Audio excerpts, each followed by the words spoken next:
Entonces, un hombre que tiene un canal en TikTok muy grande, cientos de miles de seguidores, me cita la RAE y además me cita a su caballito de batalla, que es la Fundación del Español, no el Fundeu, que es una asociación privada, católica, y muy prescriptiva, que te dice, no, así se usa. Y además hipercastiza, hipercastiza. ¿Qué sería hipercastizar en este Española. caso? Española. De esos que dicen que video no se dice video, se dice vídeo. De ese tamaño. Entonces, lo cita y este señor así se enfundó, se agarró la bandera española y a pesar de que el hombre creo que es argentino, no es español, se agarra la bandera española, que yo quiero mucho a mis amigos y amigas españolas, pero ese hombre exagera, se me avienta encima y cita así 2 párrafos de la RAE y de la Fundación del Español y me dice, ¿qué saben más de gramática? Dijo gramática, que y me insultó, ¿no? Yo le puse muchas gracias por venir a mi contenido, que te vaya bien, ¿no? Y no he querido responderle, porque lo que está diciendo, además de precisamente lo que les digo es, la RAE dice esto, yo no le creo a la RAE, él va y me cita la RAE. No puso... No, que aparece algo que no entiendo por qué la gente no entiende. La RAE todo el tiempo está agregando todavía peores adefesios de la lengua, porque la mayoría lo habla. O sea, si una mayoría habla de alguna manera alguna nueva palabra o lo que sea, la RAE la incorpora, porque como tú dices, simplemente está ahí para como ser un soporte, ¿no? O sea, de hecho, hay muchísimas palabras... Que agregue palabras, o sea, a mí me preguntan, ¿qué opinas de que haya agregado covidiota? Pues está bien. Digo, me da igual, yo no lo usaría, pero ahí está, ¿sabes? De hecho es algo que luego me preguntan mucho como de lenguaje inclusivo. Ajá. También tema súper controversial, pero yo siento que es la cosa. Mira, yo no soy como de la idea de que esa vaya a ser la solución como increíble para los problemas de inclusión, claro, pero tampoco me molesta. Digo, si esta gente en verdad se siente más incluida y además la mayoría de la gente la empieza a usar, ¿quién soy yo para decirles que no se use? O sea, eventualmente el tiempo y la historia va a definir si este lenguaje se va a usar o no, o se va a quedar o no, ¿no? O sea, yo no lo voy a poder evitar, ni tampoco lo voy a poder impulsar. Es algo que se va a dar de manera colectiva y social. Entonces, pues sería tonto de mi parte pelearlo, o al mismo tiempo incluso, o se lo puedo apoyar, pero realmente no va a depender de mí. O sea, si solo lo hablan así 10 personas, no va a trasladar una colectividad y por lo mismo no va a tomar esta importancia lingüística como para entrar en uso. O sea, tú no puedes obligar a la gente a usar ciertas palabras o cierto lenguaje. Entonces ya desde ahí como que me parece un debate tonto en ese sentido, ¿no? Y además es muy chistoso porque la gente que dice es que la RAE no la admite. Una vez se atrevieron a compararla con el Esperanto, que el lenguaje inclusivo es como es como el Esperanto. Tengo entendido que Esperanto es este lenguaje que intenta fonéticamente ser fácil de aprender para todo mundo, ¿no? Como ser algo universal. Más o menos. El Esperanto es una lengua artificial. La diferencia entre lengua artificial y lengua natural. La lengua artificial se crea a partir de mecanismos de apropiación de otras lenguas. La lengua natural no, es una derivación o una evolución de una lengua, de una de las familias lingüísticas, de las primigenias, ¿no? La artificial sería como crear una tomando diferentes posturas, sí, por así decirlo. ¿Cómo lo llamaríamos? Exactamente. Por ejemplo, el Esperanto nace en el siglo XIX, pero no es la primera lengua artificial. La primera, o más bien, la primera importante se llama Volapük. Uh-huh. Volapük, con diéresis K. ¿Con K? Volapük. Entonces, esta lengua decía, bueno, ¿sabes qué? Me gustan algunas palabras del inglés, me gustan las palabras del francés, me gustan las palabras del alemán y la gramática del italiano o del latín. Entonces empezaron a armar y empezaron que tienen que crear 2 cosas. Primero, la gramática y luego las raíces léxicas. Entonces la gramática es, bueno, ¿cómo va a funcionar nuestras palabras? ¿No? Vas a poner una aquí, una aquí, una aquí, y todas estas palabras van a tener estos niveles gramaticales.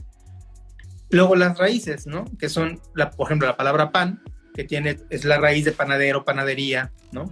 Uh-huh. O flor, ¿no? Florero, florería. Florería. Eso ya vamos a llamarle los lexemas, las raíces, ¿no? Estas raíces léxicas y esta gramática se propone, es un fracaso total, porque nadie la puede usar. No puedes imponerle una lengua nueva así. porque no es la evolución natural de una lengua. O sea, una lengua evoluciona con los usuarios, con el tiempo, con la vida. Pero cuando tú llegas y dices, a ver, todos van a hablar esta lengua porque si no, no nos vamos a entender. Dices, carnal, no nos vamos a entender, nos vamos a entender menos, güey. Digo, sí, sí, sí.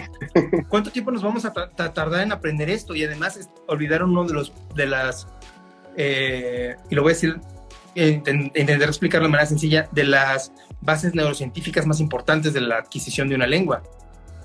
El periodo sensible de un ser humano. Tú te inscribes a una lengua entre los 0 y los 7 años.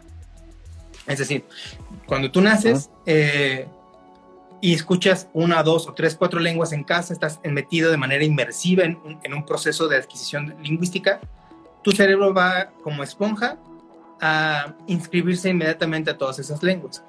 Pero ¿qué pasa si no estás en contacto con ninguna lengua? ¿Qué le pasa a los niños ferales, ¿no? A Mowgli. Bueno, Mowgli es un mal ejemplo. Sí. Porque Mowgli habla con una niña después de nunca hablar con los seres humanos. Después de Mowgli justo es un tema que me fascina porque siento que está relacionado con el materialismo histórico, ¿no?